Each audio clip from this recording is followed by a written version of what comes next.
Hello दोस्तों, अगर आप हमारे चैनल पर नए हैं तो सबसे पहले आप हमारे वीडियो को लाइक करें, हमारे चैनल को सब्सक्राइब करें और हो सके तो ज़्यादा से ज़्यादा शेयर करें। शेयर करना ना भूलिएगा दोस्तों। और हाँ, एक बात गौर करने वाली है कि आपको हमारी यह वीडियो अच्छी लग रही है तो प्लीज़ आप इसे लाइक करें ताकि हमें भी ऐसा लगे कि आप हमारे इस वीडियो को, हमारी इस कहानी को सुनना चाहते हैं। तो प्लीज़ आप लाइक करना ना भूलिएगा दोस्तों। लगातार बने रही हमारे वीडियो में। किरण की शादी के बाद उसकी सास बेटा और बहू में फ़र्क करती थी। कोई चीज होती थी तो अगर बेटा पूछता तो तुरंत कहती, अरे किरण ने एक बार भी नहीं पूछा, अब ये कैसे करूं। एक दिन रमेश ने किरण से कहा कि माँ बाबूजी का टिकट करवा लूं, आ जाएंगे तो उनका भी मन बहल जाएगा। किरण ने हाँ में सहमति दे दी।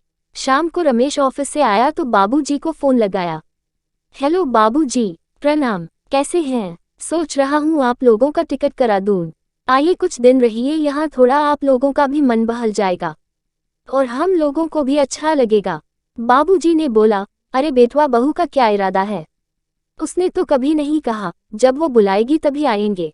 रमेश ने बोला, बाबूजी आपका बेटा मैं हूं तो वो भी तो आपकी बहू है, मुझसे ही जुड़ी है, हम दोनों अलग थोड़े हैं। बाबूजी ने कहा, हाँ अलग नहीं हो, लेकिन दोनों की राय अलग हो सकती है। हो सकता है तुम बुलाना चाहो और बहू का मन न हो तब। रमेश ने कहा, बाबूजी आप ये कैसी बात कर रहे हैं? उसने कभी नहीं आप लोगों को कुछ कहा है।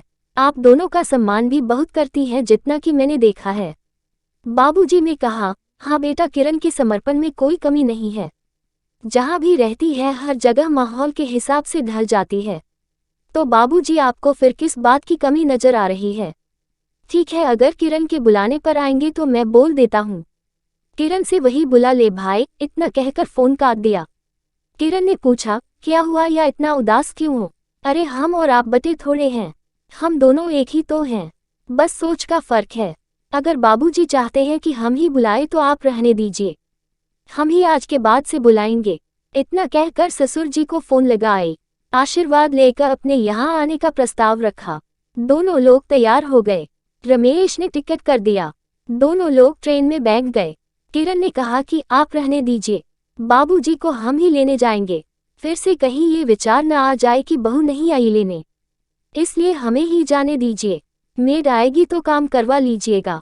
कहते घर से निकल गई। गाड़ी स्टेशन पर पार्किंग में लगाकर स्टेशन की तरफ बढ़ रही थी। तब तक कुली के साथ दोनों लोग आ रहे थे। दुपट्टा सिर पर रखकर पैर छूकर आशीर्वाद लिया और गाड़ी में सामान रखवा लिया। बाबूजी ने पूछा, अरे बहू रमेश कहाँ है? तुम कैसे किसके साथ आई हो?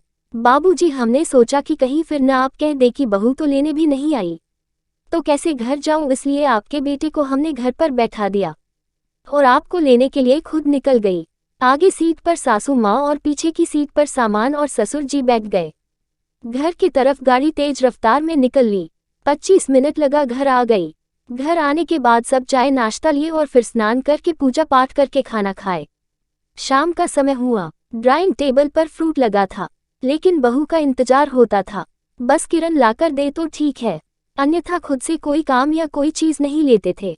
एक दिन रमेश ने देखा तो इस तरह का भेदभाव, तो अपने पिता और माँ से बात किया और समझाया। बोला, बाबूजी आप अपना घर नहीं समझेंगे तो किरण गांव में जाएगी तो किस हक से जाएगी? क्या वो अपना घर समझ पाएगी? इसलिए प्यार और सम्मान से रहिए, उसी में आनंद आएगा आपको भी और हम सभी को। किरण मुझसे अलग नहीं है। तो बेटे के समझाने से काफी बदलाव आया और धीरे धीरे घर का माहौल बदला, तो घर में हमेशा हंसी खुशी का माहौल बना रहता है।